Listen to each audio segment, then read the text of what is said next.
Destination de rêve, croisière d'exception, aventure polaire. Bienvenue dans Au-delà de l'horizon, le podcast qui vous emmène là où le voyage commence vraiment. Une production Aéria Voyage.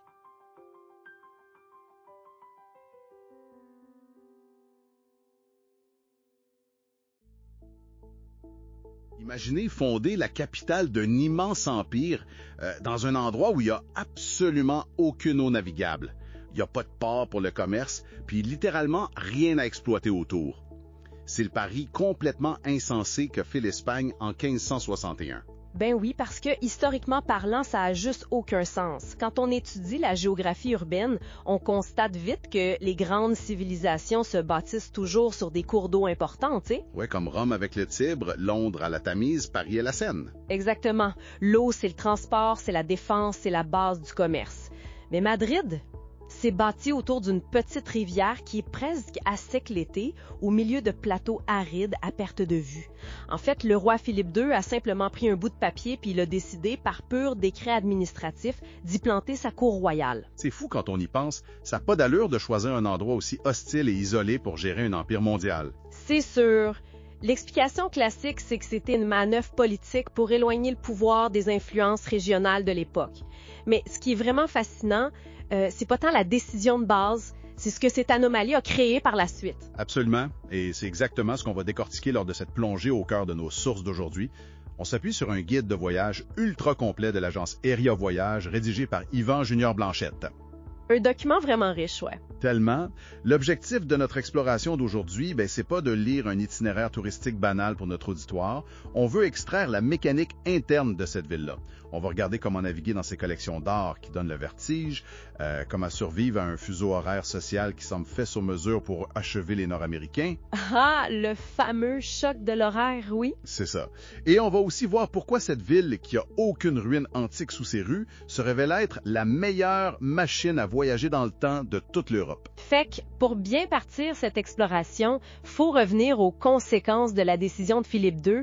Vu que la cour royale s'est installée au milieu de nulle part, il a fallu y amener le prestige de force en quelque sorte. Ouais, ils avaient les moyens de leurs ambitions, mettons. Exact. Pendant des siècles, la monarchie a utilisé l'immense richesse de son empire pour accumuler de l'or. Puis cette concentration extrême-là, ça nous amène au premier gros point du guide, le fameux triangle des musées. Ce fameux triangle. C'est un périmètre situé le long du Paseo del Prado, un superbe boulevard bordé d'arbres. On y retrouve le Prado, le Reina Sofia et le Thyssen-Bornemisza. Puis la beauté de la chose, c'est qu'ils sont tous à distance de marche les uns les autres. C'est unique au monde, vraiment. Mais tu sais, des musées, il y en a dans toutes les grandes capitales. Qu'est-ce qui rend ce trio-là si particulier? C'est la densité des chefs-d'œuvre. Il n'y a aucune autre capitale qui offre une telle concentration. On parle pas de collections secondaires ou de petites esquisses oubliées, là. Au Prado, on a les œuvres définitives de Velázquez, comme les Ménines. On a les peintures noires de Goya, El Greco, puis l'œuvre absolue de Bosch. Le Jardin des délices. Exactement. Puis juste à côté, on marche quelques minutes puis on arrive au Reina Sofia, où on tombe sur l'avant-garde. Dali, Miro et bien sûr la pièce maîtresse de Picasso, Guernica. C'est comme si le Louvre, le MoMA puis la Tate Modern étaient tous dans le même quartier. Pour les passionnés d'art qui hésitent entre plusieurs destinations européennes, c'est un argument décisif. Mais là où le bas blesse souvent, c'est le prix. Visiter 3 musées majeurs, ça coûte les yeux de la tête normalement. Oui, mais c'est là que le guide donne une information en or massif, les heures gratuites. C'est le genre d'astuce concrète qui change tout un voyage. Ah oui, c'est quoi exactement ces heures-là? Au Prado, c'est gratuit du lundi au samedi de 18h à 20h et le dimanche de 17h à 19h. OK, donc en fin de journée. Et pour le Reina Sofia? C'est gratuit du lundi au samedi de 19h à 21h et le dimanche, c'est gratuit toute la journée. Toute la journée le dimanche. Wow. Mais honnêtement, il faut se mettre à la place des gens qui voyagent. Une petite fenêtre de 2 heures au Prado en fin de journée, ça ressemble à un sprint olympique. Est-ce qu'on a vraiment le temps d'apprécier une toile de Goya si on est chronométré puis entouré de centaines de personnes qui veulent le même rabella? C'est ça le piège. Le danger du sprint, c'est ce qui guette ceux qui sont pas préparés. Le Prado est tellement gigantesque que la fatigue muséale s'installe super vite. Après 2 heures, le cerveau enregistre plus rien. La vraie beauté de ces heures gratuites-là, c'est qu'elles permettent de fractionner la visite sans frais. Ah, je comprends. Au lieu d'acheter un billet plein prix puis de se forcer à rester 7 heures pour le rentabiliser. Voilà, tu y vas un mardi soir juste pour voir la section de Velázquez pendant une petite heure, tu sors prendre l'air, puis tu retournes le jeudi soir uniquement pour absorber les œuvres de Bosch. Ça donne un accès réel aux collections sans épuiser son budget ni son cerveau. C'est brillant. Fait que mettons qu'on sort du Prado à 20 heures après notre petite séance gratuite de Goya. Le cerveau est nourri, tout va bien. Sauf que là, l'estomac crie famine. Le réflexe nord-américain de base, c'est de se dire, bon, il est 20 heures, trouvons un bon petit resto pour la peau du soir. Et c'est la pire erreur à faire à Madrid. Le guide est super clair là-dessus, c'est un mur de briques culturelles. Complètement. L'horaire madrilène qui est juste incompréhensible pour l'Amérique du Nord. Le repas du midi se prend entre 14 et 16 heures. Fait que le repas du soir s'envisage jamais avant 21 heures, voire 22 heures. Puis si on parle de la vie nocturne, les bars, le flamenco ou aller manger des churros au Chocolateria San Ginés, ben ça commence après minuit. Ben sérieux, est-ce que c'est pas un peu un cliché fort, genre pour attirer les jeunes fêteurs? Les locaux qui travaillent dans des bureaux à 9 heures le matin, ils mangent pas vraiment à 22 heures, si. Ben oui, c'est la vraie réalité culturelle, c'est pas une affectation pantoute. Historiquement, ça s'explique par la chaleur écrasante l'été avant l'ère climatisée. Les gens devaient faire une pause en plein jour et repousser la vie sociale après le coucher du soleil. C'est le rythme fondamental d'une ville qui prend ses plaisirs au sérieux. Ce qui veut dire que quelqu'un qui essaie de manger son repas du soir à 18 heures se retrouve dans le trouble. Oh que oui! Quiconque essaye de souper à 18 heures va se ramasser dans un restaurant désert.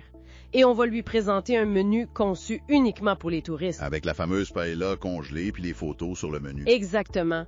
Planifier autour de cet horaire-là, c'est essentiel pour bien manger. C'est la seule façon de savourer une vraie tortilla de patatas toute fraîche ou de manger des bonnes croquetas. D'ailleurs, le guide mentionne le Sobrino de Bottey, le plus vieux restaurant du monde, ouvert depuis 1725. Mais si tu y vas manger leur cochon de lait 18 heures, l'ambiance est morte. Mais à 22 heures, tu fais partie de la vraie scène effervescente madrilène. C'est un des conseils les plus pratiques de toute notre analyse d'aujourd'hui. Faut juste ajuster son horloge interne, c'est ça. Bon, alors on a méprisé les musées, on a décalé nos repas de 4 heures. Là, la géographie de Madrid devient son prochain super pouvoir.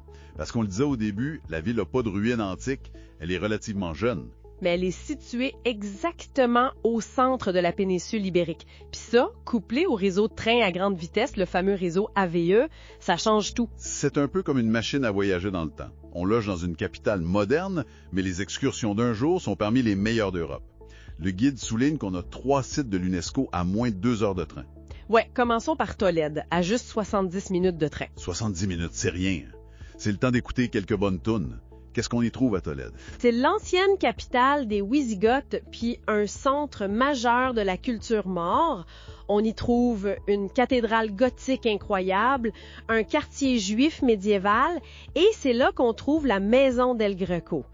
Tu passes de l'agitation moderne à l'histoire profonde en un peu plus d'1 heure. Wow, c'est fascinant. Puis si on veut remonter encore plus loin, il y a Ségovie à 90 minutes. Ah, Ségovie, c'est spectaculaire. Il y a l'Alcazar, un château de contes de fées, mais le clou du spectacle, c'est l'aqueduc romain du 1er siècle. Ouais. Le guide mentionne que c'est bâti avec 167 arches de granit, puis surtout sans aucune goutte de mortier. Rien du tout. Les pierres tiennent ensemble juste par la friction et la gravité. C'est une merveille d'ingénierie qui est encore debout en plein milieu de la ville. Wow, ça me donne des frissons. Puis la troisième option, c'est Avila. Avila, c'est la ville des remparts médiévaux du 11e siècle. Ce sont les mieux conservés de toute l'Espagne. On parle de 2,5 km de murs avec 88 tours, le tout situé sur un haut plateau. C'est vraiment impressionnant. Fait que pour n'importe quel séjour de 4 ou 5 jours à Madrid, faire une de ces excursions-là, c'est pratiquement obligatoire pour comprendre les couches d'histoire d'Espagne, vu que Madrid les a pas. Absolument, c'est le complément parfait. Bon, vu que le train à grande vitesse nous amène partout si facilement, ça nous pousse inévitablement vers le grand débat. La question classique, Madrid ou Barcelone? Ah, le grand match! C'est clair. Et Et ce que j'adore dans notre source d'aujourd'hui, c'est que l'auteur traite la question honnêtement dans la section FAQ. Il n'y a pas de discours de vente poli pour essayer de plaire à tout le monde. Non, ça pose les vraies questions selon les priorités des gens. Est-ce qu'on préfère l'architecture fantastique de Gaudi ou les toiles classiques de Velázquez? C'est ça, on veut-tu la côte méditerranéenne et la plage, ou on préfère l'immensité des plaines? On cherche l'identité régionale catalane ou l'identité nationale espagnole plus formelle? Et le guide donne l'heure juste. Si l'art et la nourriture priment sur l'architecture et les plages, c'est Madrid qui l'emporte. En plus, elle est moins chère puis beaucoup moins bondée de touristes que Barcelone. C'est rafraîchissant d'entendre ça. C'est rare de voir une ressource dire la vérité crue comme ça. Choisissez selon vos vraies passions, pas juste selon ce qui est populaire sur les réseaux sociaux. Ouais, puis au-delà du match, faut pas oublier que Madrid est le hub ultime de l'Espagne. Ah oui, avec le train AEVE. Exact. De Madrid, on peut faire le tour complet du pays sans jamais avoir à prendre l'avion. Barcelone est à 2h30, Séville est à 2h30 aussi. On peut descendre à Grenade ou monter à Saint-Sébastien. C'est le point central parfait. Pour résumer un peu tout ça avant de conclure notre exploration, on a vu aujourd'hui comment le triangle d'art offre une densité d'art inégalée, puis comment on peut utiliser les heures gratuites pour voir des chefs-d'œuvre mondiaux sans se ruiner ni s'épuiser. Exact, en fractionnant les visites. On a aussi compris pourquoi c'est une question de survie culturelle et gastronomique de repousser ce repas de 4 heures. Et on a vu comment ce camp de base au centre du pays permet de voyager dans le temps avec le train à grande vitesse. Ouais, ça fait une sacrée logistique quand on y pense. Et moi, ça me ramène à la toute première réflexion de notre analyse, tirée de la source. Ah oui, on regarde Madrid, pas de fleuve majeur, pas de plage, pas de ruines antiques de l'époque romaine sous ses rues. Elle est juste devenue la capitale en 1561 parce qu'un roi a pris une décision administrative banale sur un bout de papier. Une vraie anomalie géographique. Totalement. Et pourtant, cette anomalie-là a réussi à forger l'une des identités culturelles les plus fortes, vibrantes et têtues de toute l'Europe. C'est vraiment une pensée fascinante pour terminer. Imaginez qu'un simple décret bureaucratique vieux de plusieurs siècles a pu donner naissance à une ville qui refuse de s'adapter au reste du monde et qui aujourd'hui ressemble à aucune autre. Une ville qui bat à son propre rythme, ouais. Eh bien, gardons cette réflexion-là en tête pour nos futures découvertes. Merci d'avoir suivi cette analyse approfondie avec nous et on se retrouve très bientôt pour notre plongée dans des sources toujours plus captivantes. Vous venez d'écouter Au-delà de l'horizon, une production Aéria Voyage.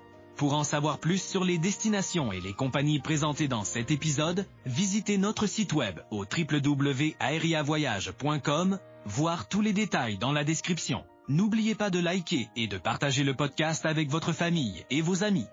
Abonnez-vous à la chaîne pour être certain de ne rien manquer. À très bientôt.